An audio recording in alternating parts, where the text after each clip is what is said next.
Well, the lawyer for the Paris attacks' main suspect says his client will oppose being transferred to France.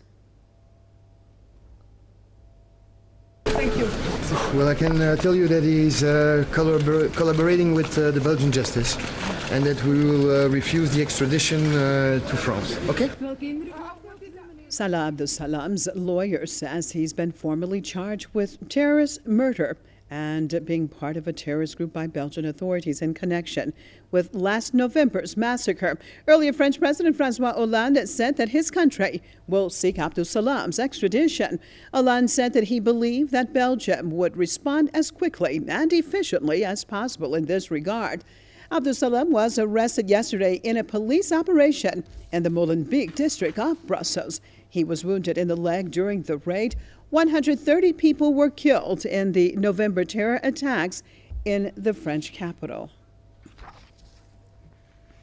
Crossing over to Paris, joined by Gearóid Ó Colmáin, author and journalist. Thanks so much for being with us. Tell me the significance of this arrest in your perspective. I think I said during in the aftermath of the attacks in November for Press TV report in Saint-Denis, where they were looking for the Aboud terrorist who was subsequently killed, that normally chief suspects in terrorist attacks are neutralized. That's the term they use, eliminated, killed, murdered.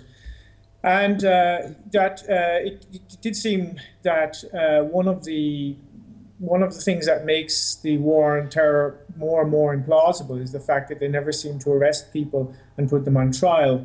And this seems to be a kind of a new development, particularly in France, where we're looking like it looks like we may have a high-profile trial now. He won't have a jury, of course. It'll be trial by magistrate.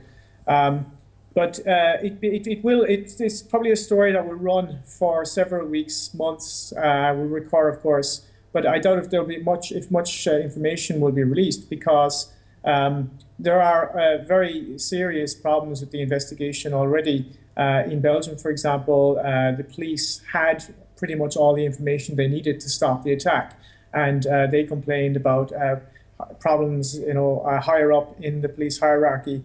These are things that I doubt I doubt very much that they'll be revealed because of the complicity of the Western intelligence services in recruiting and sending these people out to Syria in the first place.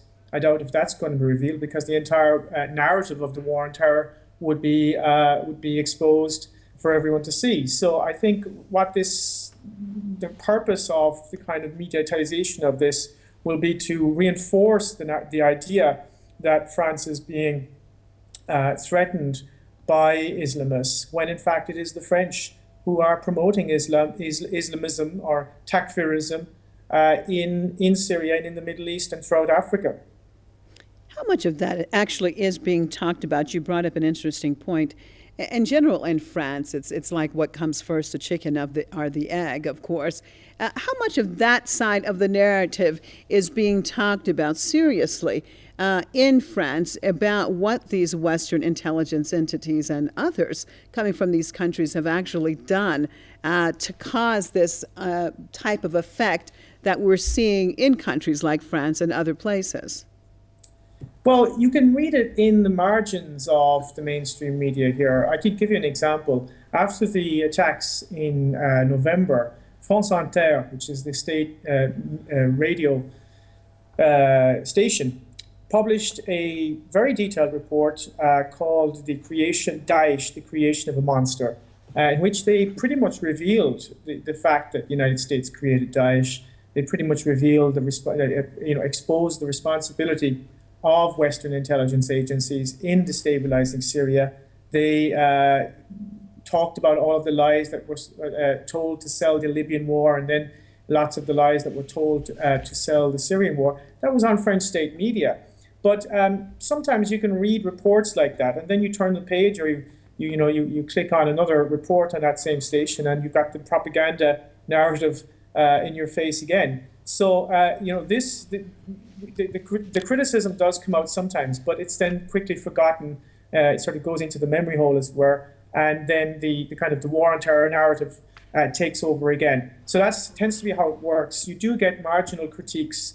Of course, if you listen to senior officials from the French Secret Service and French diplomacy, it's been widely admitted that the French are backing Al-Qaeda in Syria. It's been widely admitted that the US is responsible for attack-ferry terrorism. You can listen to people like Alain Chouet, the former head of the DGSC, the French equivalent of the CIA.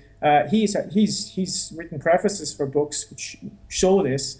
And you have senior diplomats like Philippe de Villiers, who's a presidential candidate, has openly said the French are backing Al-Qaeda.